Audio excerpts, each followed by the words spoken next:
Hi, I'm John Hale. I am the Global Head of Sustainable Investing Research at Morningstar. Can you tell us a little bit about Morningstar and your role at Morningstar?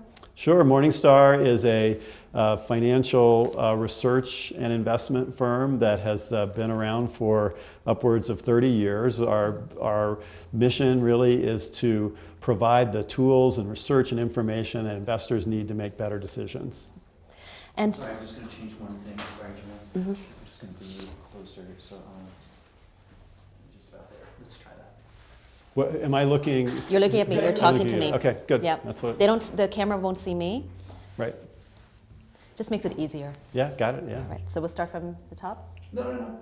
You're good. Okay. What were we talking about? I just said Morningstar mission. Morningstar. All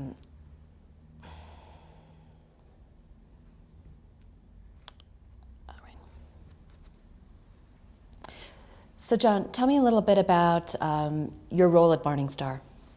So my role at Morningstar has evolved over time into to the point where today I spend all of my time focusing on sustainable investing, ESG, SRI, impact, these sorts of things.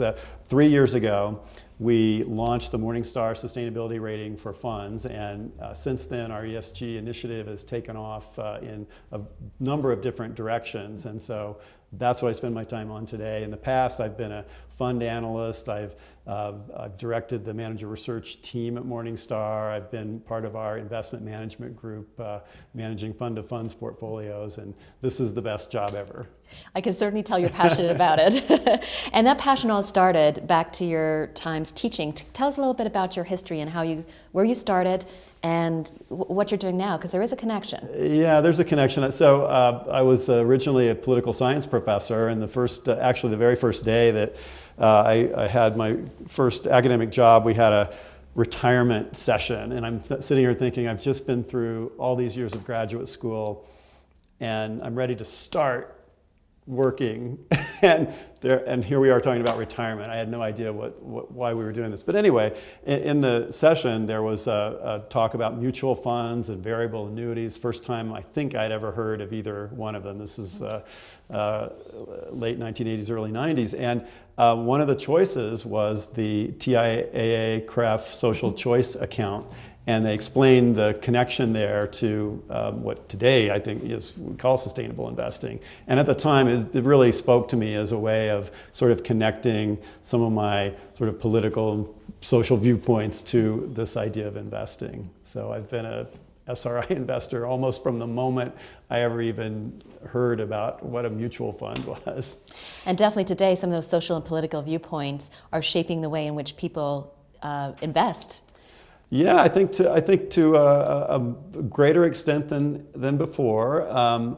It's easy also to, I think, connect it to political and social views, because really what a lot of like sustainable and impact investing, I think, is about today is saying, as an investor, I want to pay attention to the impact of my investments alongside the financial bottom line. I still need to benefit from my investments financially, but there's a way to do that by having impact as well. If there is a way to do that by having impact as well, that's what I want to do. Yeah, absolutely.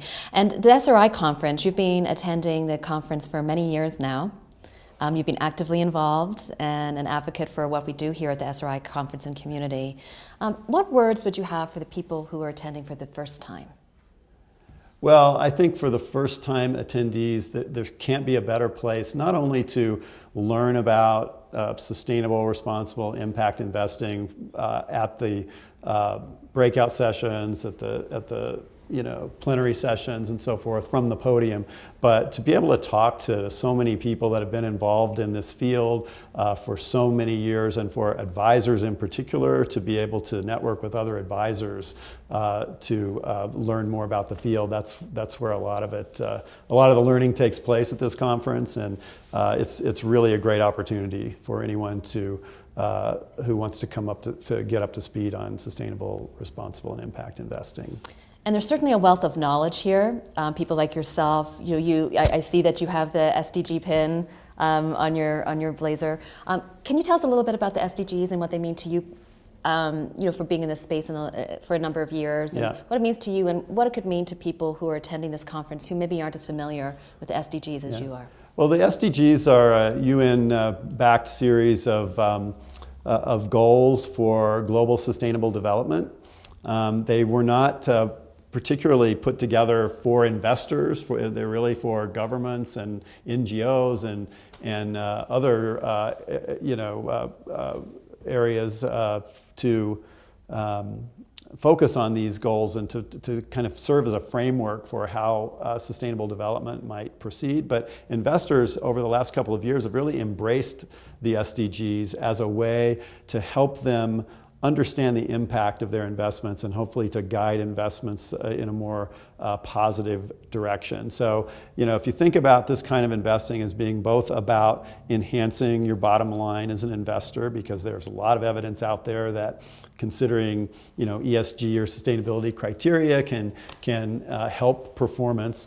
But in addition to that, impact. What is the impact of the investments that you're making? And no one can do everything to solve the world's problems, but everyone can do what they can. And as investors, you can now do that through sustainable investing. And I think the SDGs are providing a great framework for helping us understand and and measure and sort of monitor how well we're doing on that front. We have a number of advisors here who have, some are dipping their toe in the water and trying to learn more about the space, and some have been practicing, such as our founder of the SRI conference, George Gay. He's been doing it for 30 years. Right, yeah.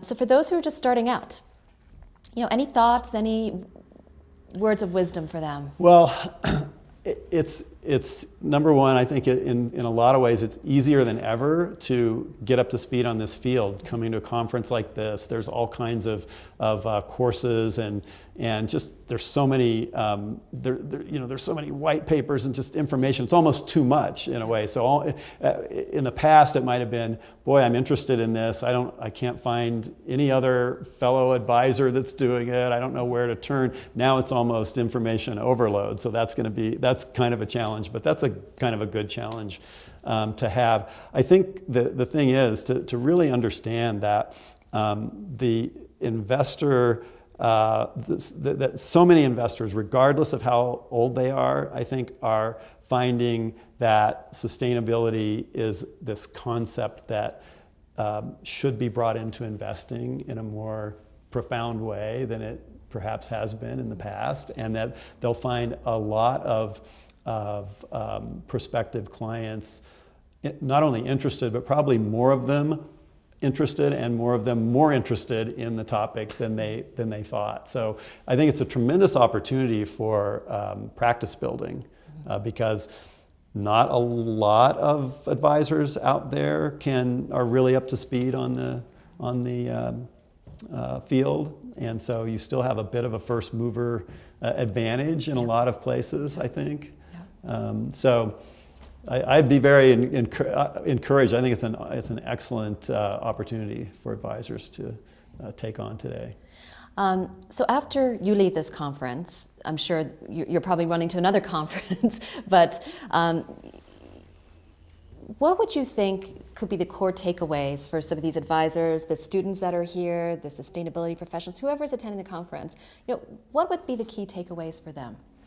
Well, I think a couple of things were going to be likely takeaways from this conference. One is this connection between your investments and their impact. Our opening plenary speaker today is going to be Jeremy Grantham from GMO, who's going to talk about climate change and about the really the difficulty in some ways that global capitalism has in being able to deal with an issue like that, but yet how investors can take action. And so I think there's going to be kind of a motivation for action that can be a takeaway from this conference. But also we're going to learn about things like ESG ratings and kind of the data and how that works and how to better use that in your own practice or with your own investments. We're going to have a panel on the state of ESG research that we're going to try to couch in sort of down-to-earth language so people can understand the academic research better in this area. But I think it's important because there's a lot of academic research out there that points to ESG criteria as being, positive factors for investment performance. And then additionally, as we've discussed, that impact is a more prominent feature of this type of investing, and we're getting better at how to gauge impact. So I think people will come away with a pretty well-rounded view of the field. I think so too. And next year, I don't know if you realize, it's our 30th anniversary. I noticed. Yeah, 30th anniversary of the SRI Conference and Community. So personal question for you. So, you've taken this journey, this personal journey yourself for 20 plus years? About, yeah. In the SRI space. When you come back next year, what do you want to see?